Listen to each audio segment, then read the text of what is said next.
దేవుని ఘనమైన నామమునకు స్తోత్రములు.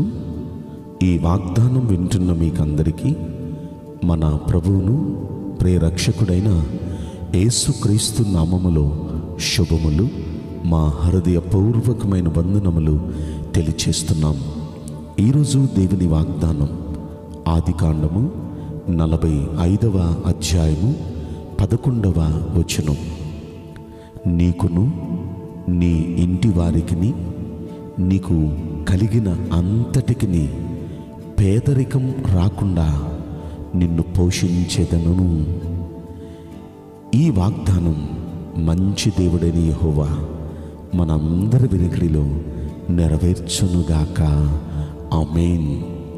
ప్రియ దైవ జనాంగమా, మంచి వాగ్దానం మన దేవుడిస్తున్నాడు. చూడండి, మనకు కానీ మన ఇంటి వారికి కానీ మనకు కలిగిన అంతటికీ పేదరికం అనేది రాకుండా మనల్ని ఆయన పోషిస్తాను అంటున్నారు.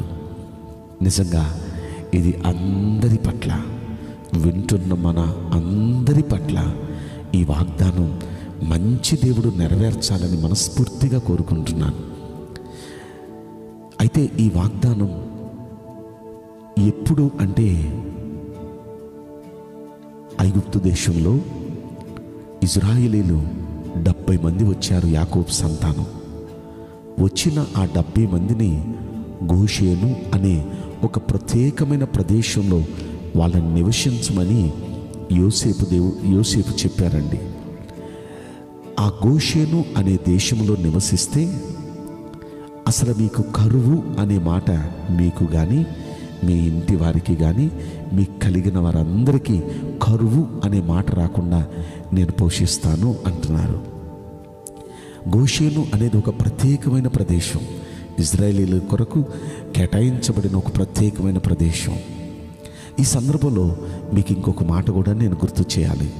రాజుల మొదటి గ్రంథంలో 17వ అధ్యాయంలో కూడా ఏలియా అనే భక్తుణ్ణి దేవుడు కెరీతు అనే ఆ వాగు దగ్గర దాగి ఉండమన్నారు. అది ఒక ప్రత్యేకమైన ప్రదేశం. ఆ ప్రదేశంలో దాగి ఉండమన్నారు.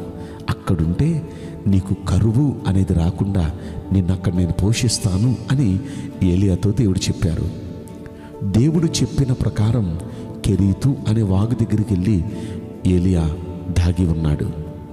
అలాగే ఇశ్రాయేలీలు కూడా యోసేపు చెప్పిన ప్రకారం గోషేను అనే ప్రదేశానికి వెళ్ళి అక్కడ దాగి ఉన్నారు. ఇక్కడ కెరీతు అనే మాటకు అర్థం ఏంటంటే ప్రత్యేకించబడుట. ప్రత్యేకించబడుట అంటే ఒక ప్రత్యేకమైన ప్రదేశం, ప్రత్యేకించబడిన జీవితం. అలా ఎవరైతే దేవుడు చెప్పినట్లుగా ఒక ప్రత్యేకమైన జీవితం జీవిస్తారో, అలా జీవించిన వారికి దేవుడిస్తున్న శ్రేష్టమైన వాగ్దానం ఈరోజు అదేంటంటే, నేను మిమ్మల్ని పోషించబోతున్నాను. మిమ్మల్ని కానీ మీ ఇంటి వారిని కానీ మీకు కలిగిన అంతటిని కరువు రాకుండా నేను పోషిస్తాను అంటున్నారు. ప్రియ దైవ జనాంగమ, ఏలియా పట్ల అలాగే ఇజ్రాయేల్ పట్ల ఇది అక్షరాల నెరవేరింది కదా. ఏలియా పట్ల ఎలా నెరవేరిందో మీకు గుర్తు చేస్తాను.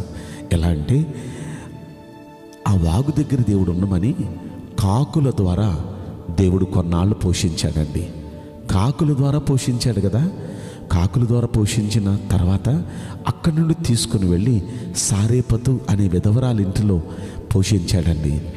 అంటే కరువు పోయే వరకు దేవుడు ఏలియాకు కరువు పేదరికం అనేది లేకుండా దేవుడు ఏలియాను పోషించలేదా? సమృద్ధిగా, మరలా అది అరకొర కాదు, సమృద్ధిగా అనుగ్రహించి పోషించాడండి ఏలియాని. అలాగే ఐగుప్తులో కూడా సమృద్ధినిచ్చి ఈ 70 మందిని సమృద్ధిగా, వారికి ఇంకా అవసరమైన దానికన్నా సమృద్ధిగా ఇస్తూ పేదరికం అనేది రాకుండా పోషించాడు కదా. ఈ 2 సందర్భాల్లో నుండి మీకు నేను గుర్తు చేస్తున్నాను. దేవుడు చెప్పినట్లుగా మనం ప్రత్యేకించబడిన జనాంగంగా, ఒక దేవుని పిల్లలుగా ప్రత్యేకంగా మనం జీవించగలిగితే మనకు కూడా పేదరికం అనేది లేకుండా, ఆర్థిక ఇబ్బందులు అనేది లేకుండా మన దేవుడు మనల్ని కూడా పోషించబోతున్నాడండి.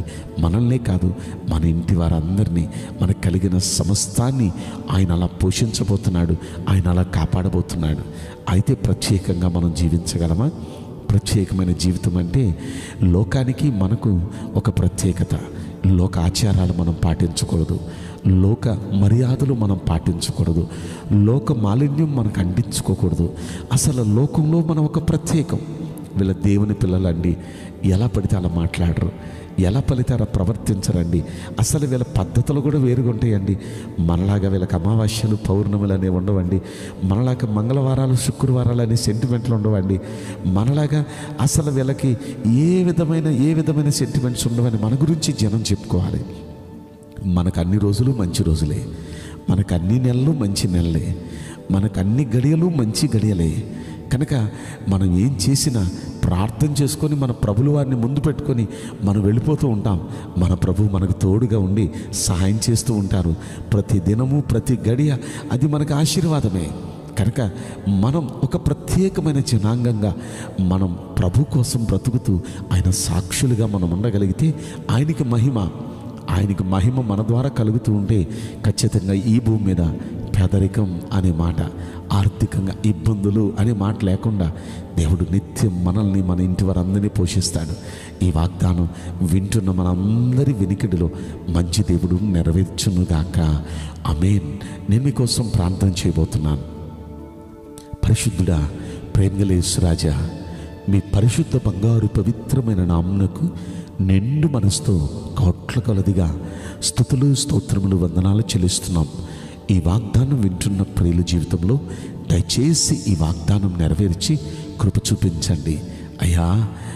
ప్రియా కుటుంబాలు కొంతమంది చాలామంది పేదరికం అనుభవిస్తూ చాలా ఆర్థిక సమస్యలతో సతమతమవుతున్నారు. నీ బిడల పక్షాన దయచేసి ఈ వాగ్దానం నెరవేర్చమని మిమ్మల్ని బ్రతిమాలుకుంటున్నాను తండ్రి. అయ్యా, మీరు చెప్పినట్లుగా జీవిస్తాం, ప్రత్యేకంగా జీవిస్తామయ్యా. అందరూ అలా తీర్మానం చేసుకుంటూ ఉండగా ఈ వాగ్దానం దయచేసి అందరి పట్ల నెరవేర్చి కృప చూపించమని ఈ కొద్ది మనవులు నజరుడైన యేసుక్రీస్తు ప్రశస్తమైన నామములో మిక్కిలి వినయముతో ప్రార్థించి బ్రతిమలాడి వేడుకుంటున్నాం ప్రియ పరలోకపు తండ్రి. Amen. May God bless you all. Thank you.